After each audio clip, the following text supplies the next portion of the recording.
नमस्कार, ये आकाशवाणी शिमला है। अब आप राजकुमारी चंदेल से प्रादेशिक समाचार सुनिए। आज के मुख्य समाचार। सूचना व प्रसारण मंत्री अनुराग सिंह ठाकुर ने युवाओं से राष्ट्र निर्माण में योगदान और संस्कृति व सभ्यता को आगे बढ़ाने का किया आह्वान। मुख्यमंत्री ने कांगड़ा जिले के शाहपुर क्षेत्र में विकास योजनाओं के किए उद्घाटन व शिलान्यास। प्रदेश सरकार ने सफेदा, पॉपुलर, बांस की लकड़ी व कुठ को प्रदेश से बाहर ले जाने पर लगी रोक हटाई। और धर्मशाला में खेले जा रहे एक दिवसीय क्रिकेट मैच में न्यूजीलैंड ने भारत के सामने रखा 274 रन का लक्ष्य। अब समाचार विस्तार से। केंद्रीय सूचना व प्रसारण और युवा सेवाएं व खेल मंत्री अनुराग सिंह ठाकुर ने युवाओं से राष्ट्र निर्माण के कार्य में योगदान देने की अपील की है। आज कांगड़ा जिला के ढलियारा में युवा उत्सव मेरी माटी मेरा देश कार्यक्रम में शिरकत करते हुए उन्होंने युवाओं से इस प्रयास में सक्रिय रूप से भाग लेने का आह्वान भी किया। उन्होंने कहा कि मेरी माटी मेरा देश कार्यक्रम राष्ट्रभक्ति की अभिव्यक्ति का माध्यम है। अनुराग ठाकुर ने कहा कि देश भर से एकत्र की गई इस मिट्टी से दिल्ली में युद्ध स्मारक के पास अमृत वाटिका का निर्माण किया जाएगा। भारतीय जनता पार्टी जिसके दिलो दिमाग पर सेना के जवानों के बारे में कितना सम्मान, अगर हम अपने आसपास अगर हम अमृत कलश यात्राएं लेकर चले होंगे तो आपने गांव में एक वातावरण देखा होगा कि ये केवल थोड़ी सी मिट्टी डालने वाला कार्यक्रम नहीं, लोगों की भावनाएं इससे कैसे जुड़ी। शायद आप में से न जाने कितने लोग समझा पाए ना समझा पाए, लेकिन इस मन से मैं समझाना चाहता हूं, ये मिट्टी क्यों इकट्ठी की जा रही, ये अमृत कलश यात्राएं क्यों निकाली जा रही, ताकि देश के 6 लाख से ज्यादा गांव से हर घर से थोड़ी थोड़ी मिट्टी भी इकट्ठी करके ये ब्लॉक स्तर पे जैसा ये कार्यक्रम हुआ, यहाँ सबकी मिट्टी इकट्ठी की जाएगी। फिर एक ब्लॉक लेवल का कलश बनेगा जिसमें मिट्टी को इकट्ठी करके लेकर जाएगा। और देश की राजधानी दिल्ली में यहाँ पर भी 75 पेड़ लगेंगे, अमृत वाटिका ब्लॉक में भी बनेगी, जो मिट्टी यहाँ पे बचेगी। और जो दिल्ली जाएगी वो इंडिया गेट पे जहाँ पर आज तक कुछ और नहीं बना, वहां पर आजादी का अमृत महोत्सव मनाते हुए अमृत वाटिका भी बनेगी और अमृत काल का ये स्मारक भी वहां पर बनेगा, ये ताकि आने वाली पीढ़ियों को प्रेरणा देता रहे और आप सबके घरों से गई हुई मिट्टी को वहां पर अमृत उद्यान लगाने के लिए वहां पर काम किया जाएगा। अनुराग ठाकुर ने युवाओं से अपनी संस्कृति और सभ्यता को आगे बढ़ाने की अपील भी की। साथियों, अगर हम अपनी संस्कृति सभ्यता को नहीं बचाएंगे तो इसके बिना कुछ नहीं है। अपनी संस्कृति को बचाना और आगे बढ़ाना हम सबकी जिम्मेदारी। और मैंने इसीलिए युवोत्सव करके भी एक कार्यक्रम करने शुरू किए हैं कि जिसका स्कूलों में और जिला स्तर पे कार्यक्रम करके उसमें अवार्ड दिए जाते हैं कि कौन जीता, और देश का भी इसको चैंपियन बनाया जाएगा, राज्य का बनाया जाएगा, ताकि लोकल कल्चर को हम और आगे बढ़ा सकें, केंद्र की योजनाओं को भी जन जन तक पहुंचा सकें। और इस भाव को आगे बढ़ाते हुए हमारा युवा कार्यक्रम विभाग पूरे देश भर में ऐसे हजारों कार्यक्रम कर रहा है। ये एक बार मेरा माटी मेरा देश कार्यक्रम खत्म होगा तो उसके बाद वो भी अगले 2 महीनों के अंदर पूरा कर लिया जाए। अनुराग ठाकुर ने कहा कि प्रधानमंत्री नरेंद्र मोदी के नेतृत्व में भारत हर क्षेत्र में बुलंदियां हासिल कर रहा है। उन्होंने कहा कि भारत दुनिया में सबसे तेजी से बढ़ने वाली अर्थव्यवस्था है और इस समय भारत विश्व में 5वें नंबर पर है। बुलेट प्रूफ जैकेट हो, इंसास राइफल हो, AK-47, AK-56 हो, तेजस एयरक्राफ्ट फाइटर जेट हम अपने बना रहे हैं, हेलीकॉप्टर अपने बना रहे हैं, और राफेल जैसे विमान हम विदेश से लाए, अब अपने भी बनाने शुरू करने वाले हैं। एयरबस से बोइंग जैसे बड़े बड़े दुनिया के एयरक्राफ्ट आज हिंदुस्तान में बनने जा रहे हैं। ये भारत की बढ़ती ताकत है, आत्मनिर्भर भारत का संकल्प पूरा करके नजर। गगनयान बहुत सफल हमारा प्रयोग हुआ।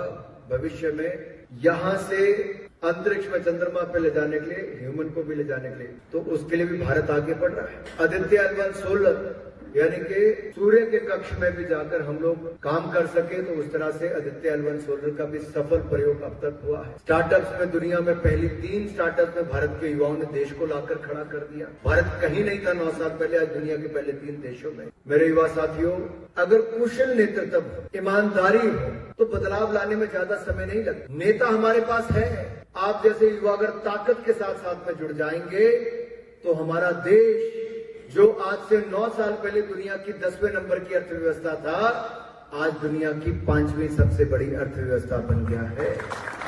गगनयान। अनुराग ठाकुर ने कहा कि प्रधानमंत्री नरेंद्र मोदी के अगले 25 वर्षों में भारत को एक विकसित राष्ट्र बनाने के आह्वान के मद्देनजर केंद्र सरकार स्वयंसेवकों की एक टीम बनाएगी। उन्होंने कहा कि माई भारत नाम का एक ऑटोनॉमस संगठन बनाया जाएगा, जिसके तहत 15 से 29 साल के युवाओं को जोड़ने के लिए देश भर में स्कूल व कॉलेजों में अभियान चलाए जाएंगे। इस संगठन में नेतृत्व विकास, कौशल विकास और लाइफ स्किल के टिप्स दिए जाएंगे। उन्होंने कहा कि 31 अक्टूबर को प्रधानमंत्री इस प्लेटफॉर्म का उद्घाटन करेंगे। अनुराग सिंह ठाकुर ने युवाओं से 2047 तक भारत को एक समृद्ध राष्ट्र बनाने के लिए खुद को समर्पित करने का आग्रह किया। मुख्यमंत्री सुखविंदर सिंह सुक्खू ने कांगड़ा जिले के शाहपुर विधानसभा क्षेत्र में आज लगभग 76 करोड़ 57 लाख रुपए के विकास कार्यों के उद्घाटन व शिलान्यास किए। इनमें शाहपुर में निर्मित होने वाली मल निकासी व संवर्धन पेयजल योजना के अलावा क्षेत्र में विभिन्न योजनाओं में पानी की गुणवत्ता में सुधार के लिए जल प्रशोधन संयंत्र का शिलान्यास भी शामिल है। मुख्यमंत्री ने शाहपुर विश्राम गृह के अतिरिक्त भवन का लोकार्पण भी किया। मुख्यमंत्री ने कहा कि जिला कांगड़ा को पर्यटन राजधानी बनाने के लिए अनेक परियोजनाओं पर कार्य किया जा रहा है। उन्होंने कहा कि देहरा के बनखंडी में 400 करोड़ रुपए की लागत से जूलॉजिकल पार्क बनाया जाएगा और पौंग बांध क्षेत्र में पर्यटन गतिविधियों को बढ़ावा देने के लिए वाटर स्पोर्ट्स और अन्य गतिविधियों को शुरू किया जाएगा। प्रदेश सरकार ने सफेदा, पॉपुलर, बांस की लकड़ी व कुठ को प्रदेश से बाहर ले जाने पर लगी रोक हटा दी है। मुख्यमंत्री सुखविंदर सिंह सुक्खू ने कहा कि प्रदेश में बहुत से किसान इन प्रजाति के पेड़ों को व्यावसायिक स्तर पर उगाते हैं। ऐसे में उनके हितों के मद्देनजर सरकार ने ये निर्णय लिया है।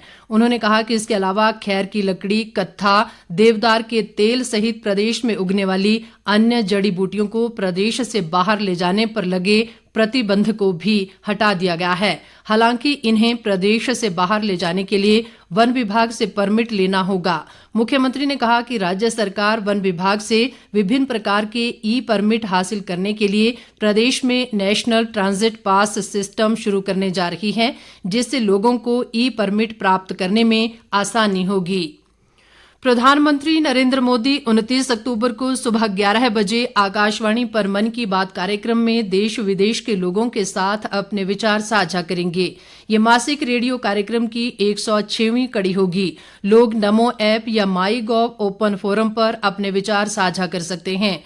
वे टोल फ्री नंबर 1800-117800 भी डायल कर सकते हैं और प्रधानमंत्री के लिए अपना संदेश हिंदी या अंग्रेजी में रिकॉर्ड कर सकते हैं। ये फोन लाइनें 27 अक्टूबर तक खुली रहेंगी। लोग 1922 पर मिस्ड कॉल देकर SMS से लिंक प्राप्त कर प्रधानमंत्री को सीधे अपने सुझाव भेज सकते हैं। इस बीच प्रधानमंत्री नरेंद्र मोदी ने इस बात पर प्रसन्नता व्यक्त की है कि कई लोगों ने उनके मासिक रेडियो कार्यक्रम मन की बात पर व्यापक शोध किया है और अपने व्यावहारिक निष्कर्षों को जनता के साथ साझा किया है। एक सोशल मीडिया पोस्ट में प्रधानमंत्री ने पुस्तक इग्नाइटिंग कलेक्टिव गुडनेस का उल्लेख किया, जिसमें बताया गया है कि इस तरह से मन की बात कार्यक्रम सामाजिक परिवर्तन का माध्यम बन गया है। आईसीसी क्रिकेट विश्व कप के धर्मशाला में भारत और न्यूजीलैंड के बीच खेले जा रहे मैच में न्यूजीलैंड ने पहले बल्लेबाजी करते हुए भारत के सामने 274 रन का लक्ष्य रखा है। इससे पहले भारत ने टॉस जीतकर गेंदबाजी करने का फैसला किया। भारत की ओर से मोहम्मद शमी ने 5 विकेट लिए। समाचार लिखे जाने तक भारत ने 15.4 ओवर में 2 विकेट खोकर 100 रन बना लिए हैं। धुंध के कारण फिलहाल मैच रोक दिया गया है। इस बीच केंद्रीय सूचना व प्रसारण और युवा सेवाएं व खेल मंत्री अनुराग सिंह ठाकुर, मुख्यमंत्री सुखविंदर सिंह सुक्खू, भाजपा के राष्ट्रीय अध्यक्ष जगत प्रकाश नड्डा, विपक्ष के नेता जयराम ठाकुर, प्रदेश भाजपा अध्यक्ष राजीव बिंदल सहित भाजपा व कांग्रेस के अन्य नेता भी मैच देखने धर्मशाला पहुंचे हैं। केंद्र सरकार की अमृत सरोवर योजना के तहत मंडी जिले में 162 सरोवरों का निर्माण पूरा कर लिया गया है। जिला उपायुक्त अरिंदम चौधरी ने बताया कि जल संरक्षण व संचयन के उद्देश्य से शुरू की गई इस योजना के अंतर्गत जिले में लगभग 210 अमृत सरोवर बनाए जाने हैं। उन्होंने कहा कि इस वर्ष 31 दिसंबर तक शेष 48 सरोवरों का निर्माण भी पूरा कर लिया जाएगा। उल्लेखनीय है कि देश के प्रत्येक जिले में कम से कम 75 जल निकायों का विकास और कायाकल्प करने के उद्देश्य से प्रधानमंत्री नरेंद्र मोदी ने 24 अप्रैल 2022 को मिशन अमृत सरोवर का शुभारंभ किया था। अंत में मुख्य समाचार एक बार फिर। सूचना व प्रसारण मंत्री अनुराग सिंह ठाकुर ने युवाओं से राष्ट्र निर्माण में योगदान और संस्कृति व सभ्यता को आगे बढ़ाने का किया आह्वान। मुख्यमंत्री ने कांगड़ा जिले के शाहपुर क्षेत्र में विकास योजनाओं के किए उद्घाटन व शिलान्यास। प्रदेश सरकार ने सफेदा, पॉपुलर, बांस की लकड़ी व कुठ को प्रदेश से बाहर ले जाने पर लगी रोक हटाई। और धर्मशाला में खेले जा रहे एक दिवसीय क्रिकेट मैच में न्यूजीलैंड ने भारत के सामने रखा 274 रन का लक्ष्य। इसके साथ ही ये समाचार बुलेटिन समाप्त हुआ। नमस्कार।